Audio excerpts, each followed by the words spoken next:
King Frederik and Crown Princess Victoria's viral hug just shocked Europe. The royal reunion that's breaking every rule, what this unexpected alliance really means.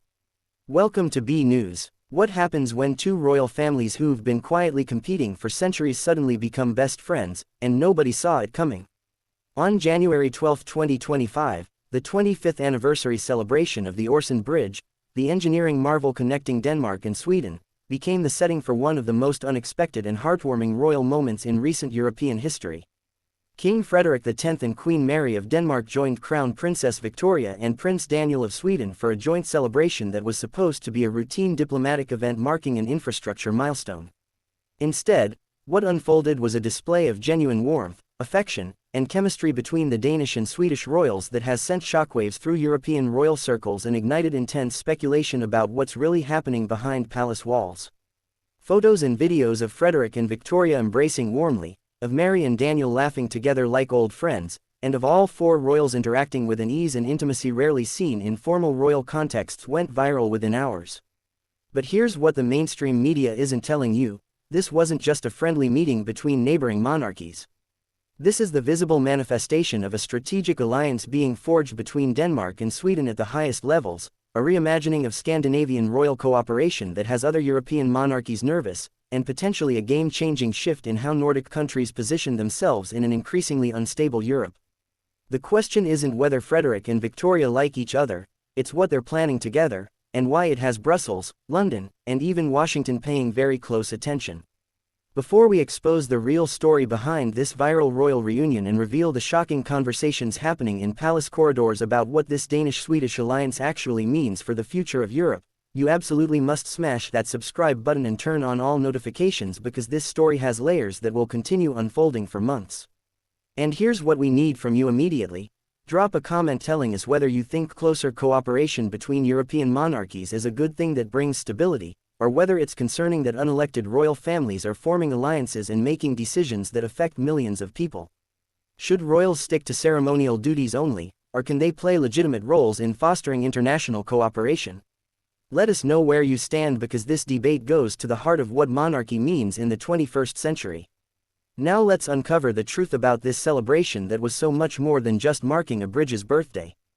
To understand the significance of the warm interaction between the Danish and Swedish royal families at the Øresund Bridge anniversary, we first need to understand both the historical relationship between Denmark and Sweden and the specific importance of the bridge itself as a symbol of cooperation and connection. The relationship between Denmark and Sweden is one of the most complex in European history. These neighboring Nordic countries share cultural similarities, linguistic connections, and geographic proximity, yet they also have a history of rivalry, conflict, and competition stretching back centuries. Between 1521 and 1814, Denmark and Sweden fought at least 11 major wars against each other, making them among the most frequent combatants in European history relative to their sizes and populations. These conflicts were driven by territorial disputes, control over Baltic trade routes, religious differences during the Reformation era, and the ambitions of competing royal dynasties. At various points in history, Denmark controlled what is now southern Sweden, while Sweden controlled territories that Denmark claimed. The city of Copenhagen and the Swedish city of Malmö, now connected by the Øresund Bridge, face each other across the narrow Øresund Strait. For centuries, this proximity made them rivals and sometimes enemies rather than partners. The last war between Denmark and Sweden occurred in 1814, but the historical memory of conflict and rivalry persisted in subtle ways even as both countries became peaceful, prosperous, democratic welfare states in the 20th century. There remained an element of competition and comparison between Denmark and Sweden, friendly rivalry over whose Nordic model was superior, whose quality of life was higher, whose international reputation was better. The Øresund Bridge, opened on July 1, 2000, represented a dramatic symbolic and practical shift in Danish-Swedish relations. The bridge and tunnel connection spans approximately 16 kilometers across the Øresund Strait, connecting Copenhagen, Denmark with Malmö, Sweden, and creating a physical link between the two countries that had never previously existed. Before the bridge, ferries provided the only connection, making the journey time-consuming and creating a psychological barrier between the countries. The bridge transformed the relationship, creating what has been called the Øresund region, an integrated economic and social zone where people live in one country and work in the other, where businesses operate seamlessly across the border, and where Danish and Swedish cultures increasingly blend and interact. The bridge has had enormous economic impact, facilitating billions of dollars in trade and creating a Copenhagen-Malmö metropolitan region with nearly 4 million people that functions increasingly as a single integrated urban area despite spanning two sovereign nations. The 25th anniversary celebration of the Øresund Bridge on January 12, 2025, was thus much more than just marking an infrastructure project. It was celebrating a quarter-century of unprecedented Danish-Swedish cooperation, integration, and friendship that has transformed both countries in the broader Nordic region. The event was jointly organized by the Danish and Swedish governments, with participation from political leaders, business representatives, cultural figures, and of course, the royal families who serve as symbols of their nations and whose presence adds gravitas and attention to important national occasions. The decision to make this a significant royal event, with Denmark's king and queen and Sweden's crown princess and prince consort all attending, signaled that both countries wanted to emphasize the symbolic and diplomatic importance of the anniversary beyond just the practical aspects of the bridge. The format of the celebration involved ceremonies on both sides of the bridge, with the royals traveling together across the span and participating in events in both Copenhagen and Malmö. This joint participation was itself symbolically significant. Rather than separate national events that happened to coincide, this was a truly integrated celebration where Danish and Swedish royals appeared together, participated in the same ceremonies, and presented themselves as partners rather than representatives of separate nations who happened to be cooperating. The visual messaging was powerful. Two royal families standing together, celebrating shared achievements, and modeling the kind of close cooperation and friendship that the bridge represents. What caught everyone's attention, however, was not just the formal participation, but the obvious warmth and genuine affection displayed between the royals, particularly between King Frederik and Crown Princess Victoria. Frederik and Victoria have known each other for decades. Victoria is slightly older, born in 1977 while Frederik was born in 1968, making Frederik actually 9 years older despite Victoria sometimes seeming like the senior figure due to her longer time as heir apparent and her serious, dutiful personality. Both have been heirs to their respective thrones for their entire adult lives, both have navigated the pressures and expectations of being groomed for monarchy, and both have now or will soon occupy the thrones they've been preparing for their whole lives.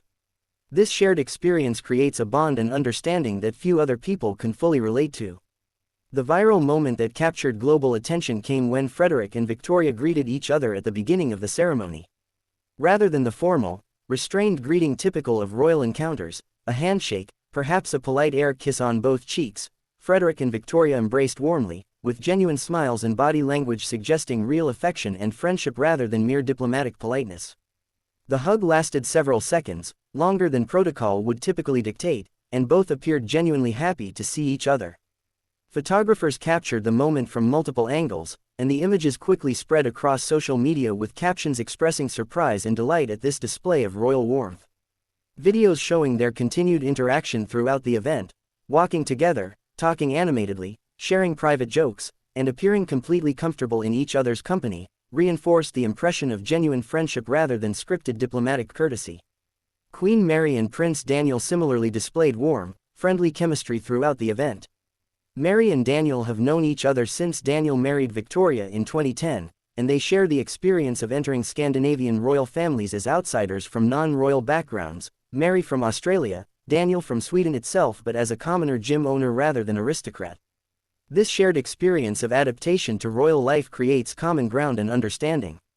Photos and videos showed Mary and Daniel laughing together, engaged in animated conversation, and clearly enjoying each other's company. The overall impression from the event was of four people who genuinely liked each other and were having fun together, not just fulfilling formal obligations. The public reaction to these warm interactions was overwhelmingly positive, with social media users expressing delight at seeing royals behaving like normal, warm human beings rather than stiff, distant figures. Comments described the interactions as adorable, heartwarming, and exactly what we need to see more of from royals. Many pointed out that this kind of visible friendship and cooperation between European nations and their representatives is particularly important in the current global context of rising nationalism, threats to European unity, and increasing political polarization. The royals modeling friendship, cooperation, and genuine warmth across national boundaries sends a powerful counter-message to nationalist and isolationist political forces that emphasize division and competition rather than cooperation and solidarity. However, beneath the heartwarming surface of royal friendship, there are more complex and strategic dimensions to this warm Danish-Swedish royal relationship that deserve analysis. First, there's the question of why this relationship has become so visibly warm and close at this particular moment. Frederik only became king in January 2024 following his mother, Queen Margrethe II's abdication, meaning he's barely 1 year into his reign. This is a crucial period for establishing his approach to monarchy, building relationships with other European royals, and positioning Denmark diplomatically. Victoria, while still crown princess rather than queen, has been taking on increasingly significant responsibilities as her father King Carl XVI Gustaf ages and reduces his official schedule. She is widely expected to become Sweden's queen within the next several years, making this a transitional period where she's effectively already functioning as Sweden's primary royal representative in many contexts. This timing suggests that both Frederik and Victoria recognize that they represent the next generation of Scandinavian royal leadership, and they're choosing to build a close working relationship and personal friendship that will serve both countries well as they navigate the challenges ahead. Rather than continuing historical patterns of Danish-Swedish rivalry or maintaining polite but distant diplomatic relations, they're creating a genuinely warm, close partnership that positions Denmark and Sweden as natural allies and partners in addressing regional and global challenges. This is a strategic choice, not just personal friendship, though the two dimensions certainly reinforce each other. Second, there's the broader context of Nordic cooperation and Scandinavian identity. The Nordic countries, Denmark, Sweden, Norway, Finland, and Iceland, have increasingly emphasized their common interests and values in recent decades, creating various institutional frameworks for cooperation ranging from the Nordic Council established in 1952 to countless agreements on labor mobility, social policy coordination, and diplomatic cooperation. However, this Nordic cooperation has often been constrained by national rivalries and competition, with each country jealous of its sovereignty and unwilling to cede too much to regional frameworks. The warm Danish-Swedish royal relationship, particularly if it translates into more substantial cooperation between the two countries, could provide symbolic and practical impetus for deeper Nordic integration. Third, there's the European dimension. Both Denmark and Sweden are members of the European Union, though Sweden is not in the Eurozone and Denmark has various opt-outs from EU policies. Both countries have struggled with questions about their role in Europe. They're geographically peripheral, they have strong national identities and successful national models that they're reluctant to compromise, yet they also recognize the benefits of European cooperation and the security and prosperity it provides. In a European context where larger countries like Germany, France, and increasingly fragmented Britain often dominate discussions, smaller countries like Denmark and Sweden benefit from cooperation and mutual support to ensure their interests are represented and their voices heard. A close Danish-Swedish partnership, symbolized and supported by warm royal relationships, could provide a model and foundation for more effective Nordic coordination within European institutions. Fourth, there's the security dimension that has become increasingly urgent following Russia's invasion of Ukraine in 2022 and the subsequent transformation of European security thinking. Both Denmark and Sweden have had to fundamentally reassess their security positions and relationships. Sweden abandoned its long-standing military neutrality to join NATO in 2024, a historic shift driven by the changed security environment. Denmark, already a NATO member, has increased defense spending and taken on more active roles in Baltic Sea security. Both countries now face the reality that they're on the front lines of potential confrontation with an increasingly aggressive and unpredictable Russia, making security cooperation more urgent than ever. Royal relationships can't substitute for military alliances and defense cooperation, but they can symbolize and reinforce the political commitment to mutual support and solidarity that underlies effective security partnerships. The question of what Frederik and Victoria might actually be discussing and planning beyond just pleasant social interaction is intriguing but difficult to answer definitively from outside palace walls. Constitutional monarchs in parliamentary democracies are supposed to stay out of policy and politics, leaving substantive decisions to elected governments. However, the reality is more nuanced. Monarchs meet regularly with government leaders, receive briefings on important issues, and while they cannot make policy, they can certainly have opinions, offer perspectives, and use their relationships with other monarchs and leaders to facilitate communication and understanding. When Frederik and Victoria spend time together, they're certainly not just making small talk, they're likely discussing the challenges their countries face, sharing perspectives on how monarchy can remain relevant in contemporary society, coordinating on approaches to common issues, and potentially facilitating government-to-government cooperation through their parallel relationships with political leaders. There's also the personal dimension that shouldn't be dismissed. Being a monarch or heir is an incredibly isolating experience. Very few people can truly understand the unique pressures, constraints, and responsibilities that come with these roles. Frederik and Victoria, as peers who face similar challenges and occupy similar positions, can provide each other with understanding, perspective, and support that almost no one else can offer. Their relationship may be strategic and consequential for their countries, but it's also likely genuinely meaningful to them personally as individuals navigating extraordinary life circumstances. The warmth captured in photographs and videos is probably both diplomatically beneficial and personally authentic. These dimensions aren't mutually exclusive. Queen Mary and Prince Daniel's warm relationship adds another layer to the Danish-Swedish royal connection.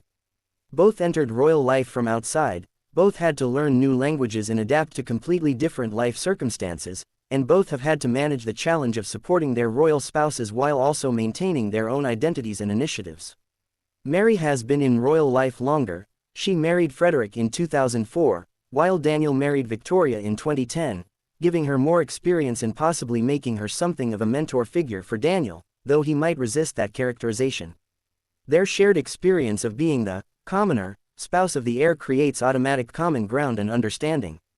Photos showing them laughing together and clearly enjoying each other's company suggest they've built a genuine friendship, which strengthens and supports the partnership between their spouses.